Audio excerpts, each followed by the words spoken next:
नमस्कार। आज हम एक पुरानी समुद्री कहानी के पन्नों को पलटने जा रहे हैं। ये कहानी है एक ऐसे श्राप की जिसने एक पूरे के पूरे जहाज को हमेशा के लिए अपनी गहराइयों में कैद कर लिया।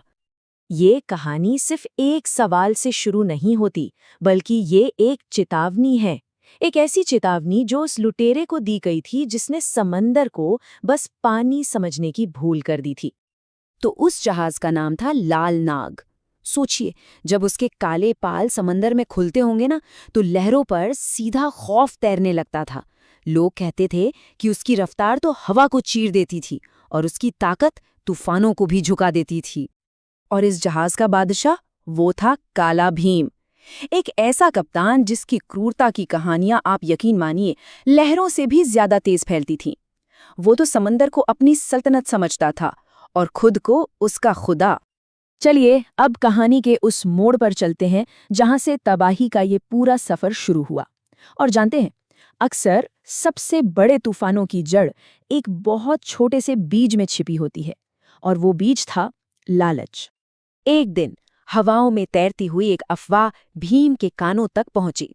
अफवाह थी नील द्वीप की एक गुमनाम गुफा के बारे में, जहां एक ऐसा मोती था जो मौत को भी मात दे सकता था। अमरता। सोचिए, ये एक ऐसा खजाना था जिसके लिए काला भीम किसी भी हद तक जा सकता था, और बस यही चाह उसे एक ऐसे सफर पर ले गई जिसका कोई अंत ही नहीं था। तो बस भीम का हुक्म मिला और लाल नाग ने लहरों का सीना चीरते हुए नील द्वीप की ओर बढ़ना शुरू कर दिया। लेकिन उन्हें इस बात का अंदाजा बिल्कुल नहीं था कि जैसे जैसे वो अपनी मंजिल के करीब जा रहे थे, समंदर अपनी आंखें खोल रहा था। और फिर अचानक कुछ अजीब हुआ। जो लहरें उफन रही थी वो एकदम शांत हो गईं। समंदर बिल्कुल एक शीशे की तरह सपाट हो गया, मानो उसने अपनी सांस ही रोक ली हो। और ये खामोशी, ये किसी बहुत बड़े तूफान का पहला संकेत थी। उसके बाद आसमान पर अंधेरा छाने लगा। ऐसा लगा जैसे दिन में ही रात हो गई हो। परिंदों में भी चहचहाना बंद कर दिया। हवा में ना एक अजीब सी, एक अनकही सी बेचैनी थी जो हर नाविक के दिल में घर करती जा रही थी। और फिर एक डरावनी चुप्पी हर तरफ छा गई। लहरों का शोर तक थम गया। सन्नाटा ऐसा था कि मानो समय ही रुक गया हो। लाल नाग और उसका दल अब नील द्वीप पर पहुंच चुके थे।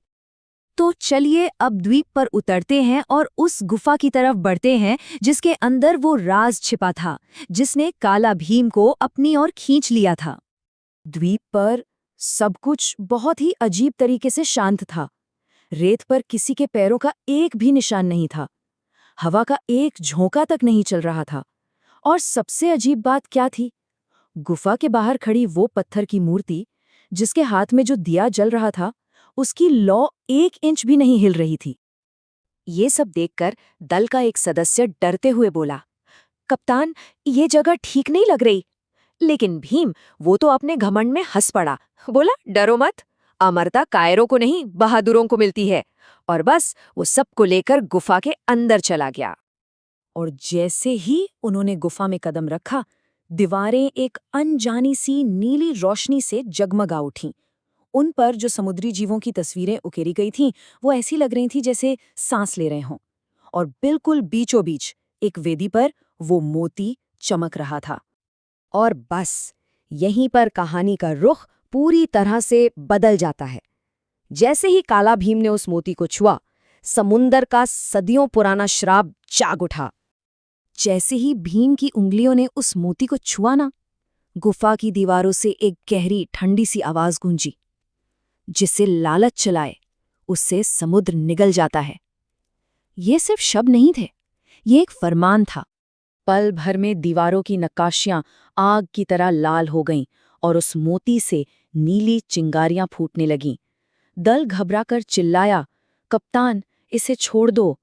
पर भीम, वो तो बस हंसता रहा।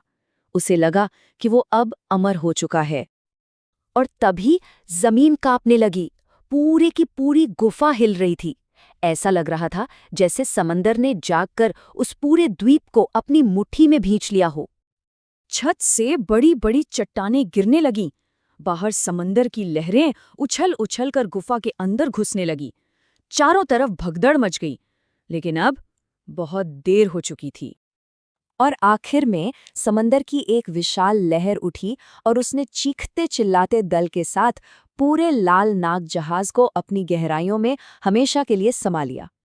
उस सुबह नील द्वीप पर कुछ भी नहीं बचा था, न जहाज न लुटेरे, बस एक गहरा नीला सन्नाटा। लेकिन इस तबाही ने एक ऐसी कहानी को जन्म दिया जो आज भी एक सबक सिखाती है।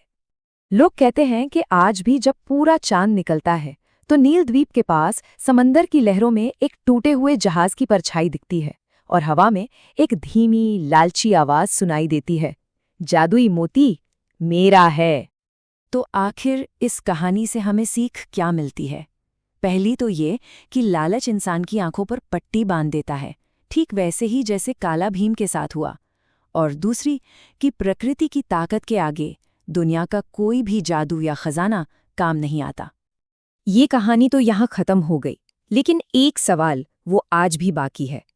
क्या इतने समय बाद भी हवा में गूंजती वो धीमी लालची आवाज आज भी सुनी जा सकती है?